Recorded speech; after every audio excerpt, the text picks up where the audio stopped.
Salut à tous et bienvenue dans l'antre aujourd'hui pour une nouvelle présentation de réplique. Je suis très content d'avoir reçu cette réplique qui était annoncée depuis moult temps. Il s'agit du Secutor Astra Shadow 4 et je vous propose de découvrir ça avec moi.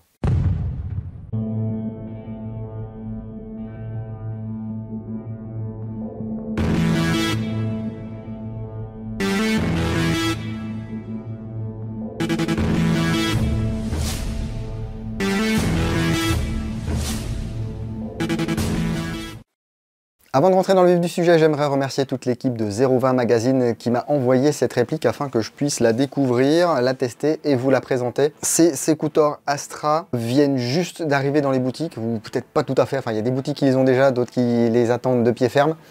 Ça existe en 3 modèles, il y a le Astra Shadow 3, le Astra Shadow 4, c'est celui-ci, et le Astra Shadow 11. Les prix sont situés entre 399 et 499 €.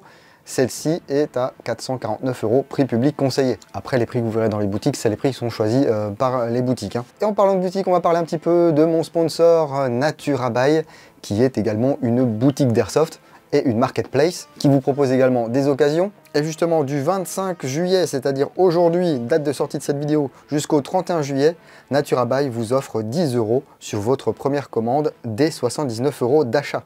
C'est une offre qui s'applique sur tous les produits du site, y compris les articles d'occasion. Et pour en bénéficier, il vous suffit simplement de vous créer un compte ou de vous connecter à votre compte si vous en avez déjà un. La réduction sera automatiquement visible dans votre panier au moment de l'achat. Pas besoin de code. L'adresse vers NaturaBuy est dans la description de la vidéo. Et si vous avez le moindre problème, n'hésitez pas à contacter les équipes de NaturaBuy qui seront à votre écoute. Du coup, je vais peut-être aller enfin me créer mon compte. Mais revenons-en à notre Astra. Donc Secutor, la marque importée par Skyway, toujours avec cette thématique du gladiateur, de la Rome antique. Astra, donc là les étoiles, et avec encore ici une devise Ad Astra per Aspera, sur la route difficile vers les étoiles. Il y a encore un petit texte sur la boîte et dans le manuel, on regardera ça tout à l'heure. C'est vraiment orienté, je vous le disais, gladiateur, d'où la musique également présente sur cette vidéo. Mais si la boîte vous laisse de marbre, peut-être que ce qu'il y a à l'intérieur vous fera un petit peu frétiller. Je vous propose de découvrir ça. Hop là. Bon, on ne voit rien du tout. On voit juste que tout est quand même bien tenu dans une coque en carton moulé. Là, je vous ai enlevé les sachets plastiques, mais le chargeur est emballé dans un sachet plastique. La réplique est également emballée dans un sachet plastique. On retrouve un petit peu de documentation. Déjà, les instructions de chez Skyway concernant les AEG en règle générale. Voilà, avec les règles de sécurité. Et là, le manuel d'utilisation de l'Astra. Astra est né du chemin que chaque guerrier a à parcourir, empli de difficultés, mais avec chaque chute, avec chaque erreur et chaque sacrifice, il arrive plus près de la ligne d'arrivée. Un combattant se relève toujours, il regarde vers l'avenir et suit son chemin contre les difficultés, ce qui est Ad Astra per Aspera, le chemin du guerrier. Donc voilà, sur la route difficile vers les étoiles. Bon, ici, on nous explique comment installer la batterie. Également, on vous parle de la queue de détente ajustable. On en reparlera ça ensemble tout à l'heure. Lisez-le, surtout si c'est votre première réplique. Ensuite, au niveau des accessoires, on va retrouver une tigette de nettoyage et de débourrage. Voilà, qui est relativement longue. Ainsi qu'un BB loader ou alors un BB unloader. Wink, wink, je vous laisse voir à la fin de la vidéo, avec ici la tige pour venir pousser les billes. Un chargeur en polymère, voilà, de 120 billes. Alors c'est un chargeur type Stanag. On retrouve ici les marquages 5,56 par 45. Les marquages de capacité. Voilà. Ici, un petit capot qu'on peut ôter. Ça a l'air très solide. On a également une poignée avant. C'est un modèle M-Lock. Et alors, son profil est un petit peu particulier parce qu'elle est composée de 3 parties. Et nous allons pouvoir régler la longueur de cette poignée. On dévisse ici. Donc, cette partie, c'est de l'alu. Ici, on a une première partie en polymère. Une seconde partie en polymère,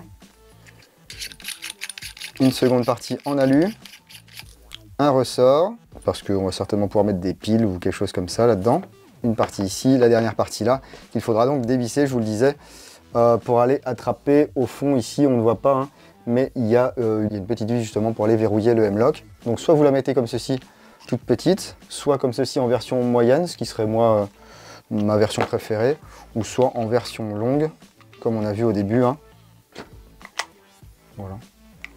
Il ne nous reste plus qu'à déballer cette réplique. Certains auront certainement déjà reconnu d'où ça venait. On va en parler. Et hop, là, elle est pas belle cette petite Astra. Hein? Oui? Alors, j'ai eu le choix. Hein. J'aurais pu avoir la 3, j'aurais pu avoir la 11. J'ai choisi celle-ci parce que les répliques trop courtes, je suis pas fan. La 11 me faisait vraiment de l'œil là avec son petit look de DMR. Mais j'ai déjà expérimenté un petit peu les crosses en 2 parties là et ça a tendance à se coincer dans ma barbe et ça fait hyper mal.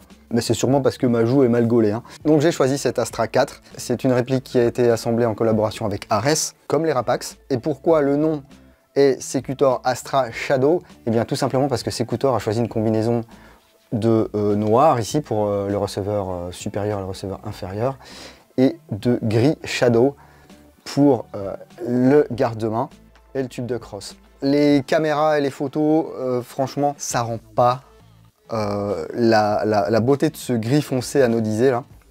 C'est vraiment très très chouette. Ça m'embête un peu de dire ça parce que bon, c'est une plateforme type AR15. Mais bon, j'avoue, ça a un certain sex appeal. Hein. Et on va commencer voilà, par cette crosse, alors qui ressemble un petit peu à la crosse de certains Amoeba. Avec ici une plaque de couche en caoutchouc. Un emplacement QD ici avec un insert métallique de chaque côté. Le loquet là. C'est une crosse qui peut être réglée sur 5 positions. Et pour l'ôter, on appuie simplement un peu plus. Et voilà. Ce qui nous permet ici d'aller mettre la batterie dans le tube de crosse et d'accéder à la connectique DIN. Ici on a également des emplacements pour mettre des mousquetons ou directement la sangle. Pas d'attache sangle justement ici à l'arrière du receveur. Vous savez que moi j'aime bien justement porter mes répliques ici. Et bien là je pourrais la porter comme ceci à la limite. Ou alors j'installerai un anneau de sangle. La poignée pistolet également m'a bien plu. C'est une poignée alors lisse.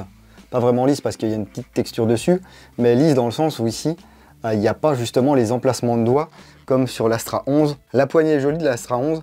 Mais j'avais peur que ce soit pas confortable. Je ne l'ai pas testé. Donc si vous l'avez testé, dites-moi dans les commentaires, est-ce que c'est confortable ou pas? Avant d'aller plus loin, on va se concentrer sur les marquages de cette Astra 4. Eh bien, c'est écrit ici, Astra 4. Le numéro de série ici. SPQR, comme d'habitude. Également de l'autre côté du garde-main. Et ici la devise Ad Astra per Aspera. Ils n'ont pas rajouté Secutor, ils n'ont pas rajouté Secutor Dicit Inimicus Silet. Parce que là, c'est l'Astra, voilà. Donc on est concentré sur l'Astra. Et là on a perdu tous les antivax qui, dès qu'ils entendent Astra, ils ont des éruptions cutanées et ils se ruent sur Facebook pour envoyer de la rage. Envoyez de la rage, envoyez de la rage, moi je vous banne. Le design des receveurs est très sympa. Alors moi j'ai pas retenu tous les noms, les inspirations et tout. Si ça vous intéresse, vous pouvez lire l'article complet qui est paru dans 020 Magazine. On vous parle du garde-main aux inspirations Geissele ou je sais pas quoi. Enfin, en fait, c'est que ça m'intéresse pas, quoi, que ce soit du Muir, du Veltor, du je sais pas quoi. Si c'est écrit dessus, c'est bien, sinon, je peux pas l'identifier parce que c'est pas du tout quelque chose qui m'intéresse. Par contre, je peux vous identifier celle-ci si vous voulez. En tout cas, c'est très très joli. Enfin, moi j'aime bien. On voit même qu'on a des petits crans ici. C'est une réplique dont les contrôles sont ambidextres. Vous voyez ici le sélecteur de tir. Voilà, avec des crans qui sont bien marqués. Du côté droit, la palette est légèrement plus courte que du côté gauche. On a des petits marquages ici pour nous aider à y voir plus clair si jamais on ne sait plus où on en est. Hein, donc safe, semi et full. Ici, une première palette pour le bouton d'éjection du chargeur. Une première palette pour le bolt catch. La deuxième palette pour le bolt catch. Et le deuxième bouton de rétention du chargeur. Ici, le levier d'armement. C'est un modèle tout à fait classique.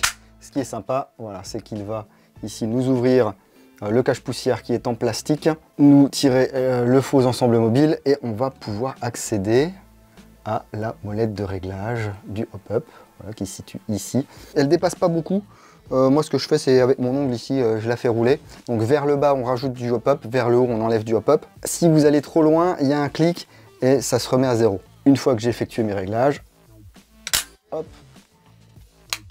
excellent. Alors ça n'est pas un bloc hop-up type M4. Le puits de bille en fait est solidaire du receveur inférieur et on a un bloc hop-up qui ressemble un petit peu à un bloc hop-up de G36. Et si on veut changer le joint, eh bien il faut déposer le canon externe. Donc il faut déposer le modérateur de son, le garde-main, le bloc d'emprunt des gaz, le barrel nut, le canon externe. Et là vous avez de petites vis qu'il faut dévisser pour retirer l'ensemble bloc hop-up et canon interne. Alors, je l'ai fait un petit peu à tâtons, ça m'a pris 10 minutes.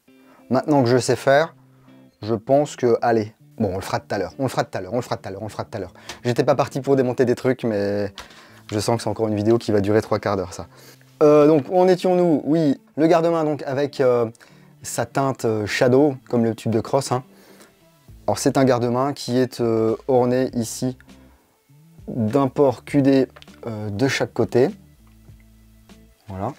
Et de port M-Lock, ici, sur tout le tour. Donc on va pouvoir accessoiriser cette réplique. Alors il y a un petit manchon textile ici. Sequtor nous a déjà habitués à ça, notamment sur les Rapax, sur la Aquila, etc. Si ça ne vous plaît pas, vous pouvez l'enlever hein, si vous voulez accessoiriser ça ou mettre la poignée plus en arrière. Mais c'est assez confortable. Hein, si vous tenez votre réplique comme ceci, c'est pas mal. Après moi j'ai mis la poignée là, pourquoi pas. Hein. Mais globalement moi je préfère jouer comme ça dans une position un petit peu plus ramassée sur moi-même plutôt que de jouer les bras tendus. Mais ça, c'est à chacun de choisir sa position. Il n'y a aucun rail M-Lock fourni, juste la poignée, c'est déjà pas mal, parce que du coup on peut mettre une poignée. Mais si vous souhaitez monter une lampe, un PEC ou quoi que ce soit, il vous faudra investir dans quelques rails M-Lock en plastique. La Astra 4 est ornée d'un faux modérateur de son ici, voilà, qui est monté sur un filetage de 14 mm horaire, donc CW. Attention à ne pas forcer comme un déglingo, hein, ça se dévisse, comme ça se dévisse quoi. Ouais. Il est monté au frein filet, donc il faut peut-être forcer un petit peu au début. Nous, on s'y est mis à 2. Hein. Je remercie mon épouse d'ailleurs qui maintenait la réplique fermement pendant que moi j'étais à l'autre bout en train de forcer comme une marmure.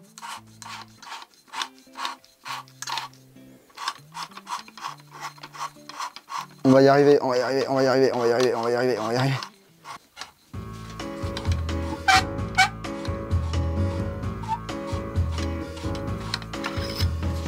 Voilà, donc ça c'est creux. Si vous voulez, on peut ouvrir ici. Voilà, c'est totalement creux. Ça ne sert à rien de mettre de la mousse, du moins pas dans cette configuration, car Sequtor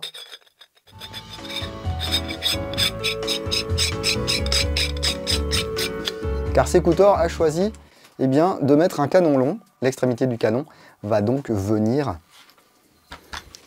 ici, à fleur du modérateur de son.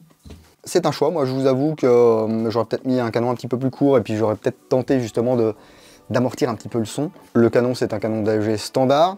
Alors il est annoncé à 6,03 sur la fiche technique. Moi je l'ai mesuré avec mon outil. Dans ma réplique j'ai un 6,015. On a toujours des tolérances, hein, plus ou moins grandes sur des canons. Donc là on est dans les tolérances. Si vous avez un canon qui fait 6,04, c'est également dans les tolérances. S'il fait 6,10, là c'est plus dans les tolérances.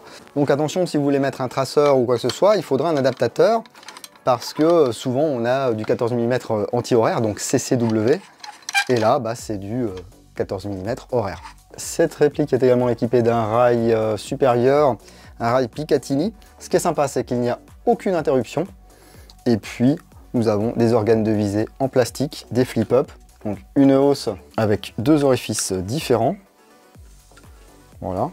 Réglable en dérive grâce à cette molette. Ici, on a un cran de secours. Pour l'utiliser, il faut viser limite comme ça, quoi. Donc, c'est un petit peu chaud. Donc, sur le guidon, le cran de secours ici, et puis le cran qui est en métal et qui peut être réglé en hauteur. Ça nous donne une visée assez claire. Moi j'ai fait mes tests de tir comme ça, hein. Forcément ça aura plus de gueule avec votre optique préférée. Non, franchement je sais pas ce que vous en pensez, mais moi j'aime bien le look. C'est sobre mais tout en étant badass, tu vois, c'est agressif. Il y a des lignes, il y a des angles, mais en même temps, il y a quelques arrondis aussi. Donc, je vous propose de lui glisser une ch'tiote batterie là-dedans. Hein. Une petite lipo 11 volts 1. 1300 mAh. Hop, ah, puis en plus c'est là, j'ai démonté le garde-main.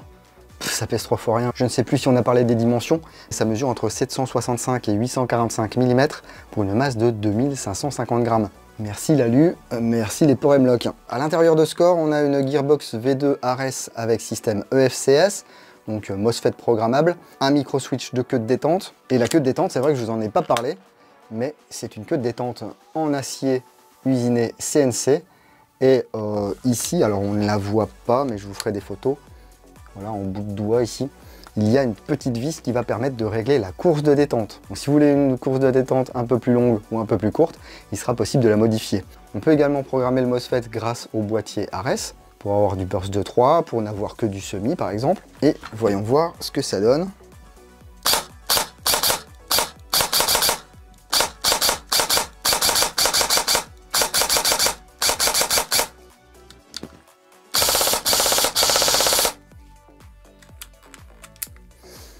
Sympa. Dans le bloc hop-up, Secutor a choisi de mettre un joint qui est ici, Maple Leaf 60 degrés. Or, c'est à n'en pas douter un bon joint. Je trouve ça assez sympa que maintenant on ait ce genre de joint en série sur ce style de production. On trouvera toujours à y redire, hein. Moi par exemple, j'aurais plutôt mis un 50 degrés. Là c'est un 60 degrés. Vous allez voir, on s'en sort quand même. Je vous propose d'aller faire un tour au Chronie et sur cible.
C'est pas mal, hein, on a une bonne réactivité. Bon, on a le câblage argent, la gearbox EFCS, le micro switch, une lipo qui n'a pas un fort taux de décharge, mais qui est de bonne qualité. Grâce au joint, on a levé tranquillou de la 0,28 jusqu'à 47 mètres. La bille continue, hein. Je trouve qu'on a une bonne régularité au niveau des tirs. J'ai eu des petits soucis de hop-up tout simplement parce que le joint était très gras. C'est pour ça que je l'ai démonté, hein. J'ai vraiment tout nettoyé parce que là, c'était pas possible. En fait, ils ont monté le joint avec de la graisse, mais moi, j'en mets à l'extérieur, effectivement, pour que ça rentre bien dans le bloc hop-up. Eux, ils en ont mis aussi à l'intérieur pour que ça glisse bien sur le canon. Sur le canon, en général, on n'a pas trop de soucis pour que ça glisse. Ou alors, si vous voulez en mettre, vous en mettez qu'en bas. Mais s'il vous plaît, n'allez pas me graisser le bourrelet du joint. Bon, franchement, c'est plaisant à l'utilisation. C'est joli à regarder. Or certes, il n'y a pas de marquage RS, mais en tout cas, on reste dans les prix Ares. C'est pas beaucoup plus cher. En tout cas, je me suis bien amusé, moi, avec cette réplique. C'est assez sympa à l'utilisation. C'est réactif, le cycle est relativement fluide. Le moteur a l'air bien réactif, hein. Je crois que c'est un high torque. C'est maniable, c'est stylé. Bon, après, reste à voir si ça vous plaît, parce que moi, je vous dis que ça me plaît, mais vous, dites-moi dans les commentaires de la vidéo si vous seriez tenté par une réplique de cette série Astra, donc soit la Astra 3 à 399 € prix public conseillé, soit cette Astra 4 à 449 € prix conseillé, ou soit la Astra 11 à 499 € prix conseillé. J'ai testé pour une fois hors caméra la compatibilité avec les chargeurs que je possède. Ils sont tous rentrés dans la réplique et ils ont tous envoyé des billes. Donc ça c'est cool, ça veut dire qu'on ne devrait pas être trop embêté si on a déjà des chargeurs type M4 à la maison. Certains ont plus de jeux que d'autres. mais les miens ont tous envoyé des billes. Si jamais la vélocité ne vous convient pas, parce que là vous voyez on est aux alentours de 350. Normalement elles sont calibrées pour tourner entre 330 et 350 fps. Comme ça on peut jouer partout, il n'y a pas de souci. Si vous voulez aller en CQB par exemple, ou si vous voulez quelque chose que vous allez jouer seulement en semi et approcher un petit peu des 400 fps, il y a un changement de ressort rapide sur cette réplique. Je vous montre ça tout de suite, parce qu'il est vraiment rapide pour le coup. Vous prenez un long tournevis avec une empreinte hexagonale de 6, vous l'insérez ici et on dévisse directement le guide de ressort. Voilà, et le ressort ici, s'il veut bien arriver. Alors c'est un guide de ressort qui a l'air d'être en polymère, j'ai l'impression. Ah non, il y a une partie en métal ici et une partie en polymère. Il n'y a pas de roulement à billes, hein, c'est juste une rondelle. Ça permet quand même au ressort de tourner. Hop, on va remettre le ressort. Je remets le guide aussi tant que j'y suis.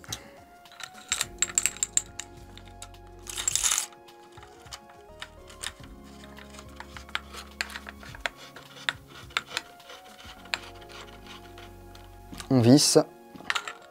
Vous avez vu, 1 minute, le ressort est changé. Un peu moins cool, c'est l'accès au bloc hop-up. Je vous montre pourquoi. Donc le démontage est relativement simple, hein. On ôte cette vis. Voilà. Un petit coup sur la goupille. On sépare. Donc ici vous voyez la gearbox.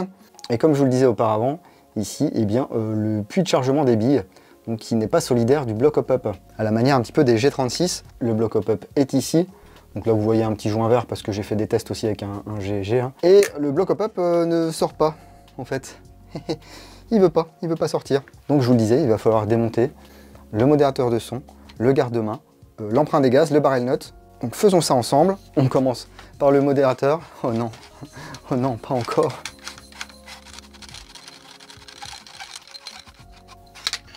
Ensuite ici on va venir dévisser 2 grosses vis ici.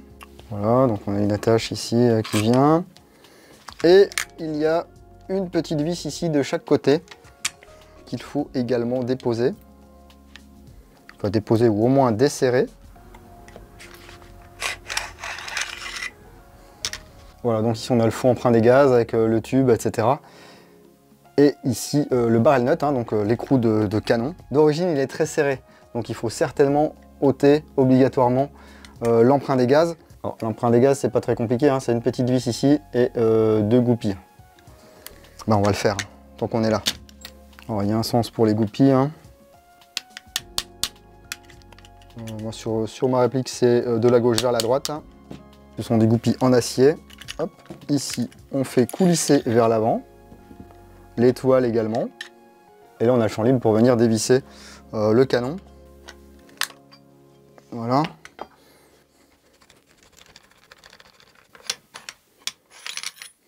Hop. On vient ôter le canon externe. Et vous voyez ici le bloc hop-up hein, avec la petite vis ici qui le maintient. Donc, on maintient une petite pression parce qu'il y a un ressort et là, voilà, ça sort. Le ressort ici, le bloc hop-up, vous enlevez la demi-lune ici, vous enlevez la bague là, vous tirez tout doucement vers l'avant. Et si vous voulez accéder à l'appui, il y a un gros joint torique ici devant. Voilà, donc vous l'ôtez. Vous ôtez la bague, attention, en dessous de la patte d'appui ici, il y a un ressort. Si vous ne maintenez pas la patte pendant que vous sortez la molette, le ressort il va aller faire sa vie. Hein. Donc moi, il est quelque part par terre. Heureusement, j'ai une boîte à ressort et j'ai trouvé un autre ressort. Voilà, et là vous pouvez faire toutes les interventions que vous voulez sur votre joint, notamment le nettoyer si vous ne voulez pas passer à l'intérieur du canon, parce qu'il y a encore des légendes qui disent qu'on ne peut pas nettoyer un joint de hop-up par l'intérieur du canon. Moi ce que je fais, c'est que je le règle au maximum pour que le bourrelet sorte au maximum, et ensuite avec un coton-tige, je passe par ici, coton-tige imbibé d'essence F, je tourne jusqu'à ce que ça soit propre, je laisse sécher, et normalement, mon joint n'est plus gras. Je remonte ça à vitesse grand V, je fais des pauses s'il y a des choses à dire, et puis on se retrouve pour la conclusion de cette vidéo.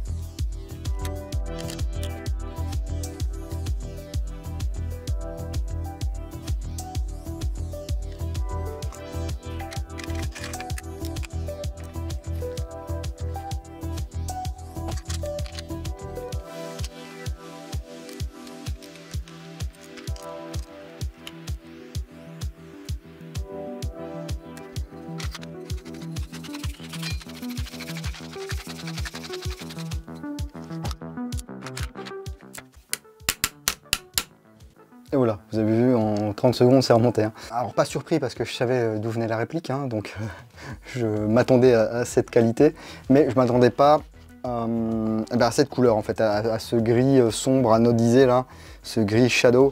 C'est vraiment très très sympa, ça rend super bien. C'est dommage que les photos et les caméras ne lui fassent pas honneur. Mais en tout cas, je remercie encore une fois chaleureusement 020 Magazine pour m'avoir envoyé cette réplique, pour que je puisse la découvrir, la tester et vous la présenter. N'hésitez pas à lâcher un gros like pour 020, un gros like pour moi, parce que c'est moi qui bosse quand même un peu. Abonnez-vous et activez les notifications, c'est très important de vous abonner les gars, parce que je sais que certains d'entre vous viennent de temps en temps, et ils loupent plein de trucs, dont des choses qui les auraient intéressés. Donc plutôt que d'aller parcourir les 1000 et quelques vidéos de cette chaîne, moi je vous propose de vous abonner et d'activer les notifications. Ça permet d'en louper le moins possible et pour ne rien louper du tout, le mieux c'est de me suivre sur Facebook, sur Instagram, sur Twitch et sur www.l'entredingo.com. Merci également à Naturabuy pour leur confiance. N'oubliez pas, hein, du 25 au 31 juillet, 10 € offerts à partir de 79 € d'achat. Le lien est dans la description de la vidéo. Je vais vous laisser là-dessus, je vais continuer à m'amuser un petit peu avec cette Astra. Je vais la redémonter pour prendre des photos, etc.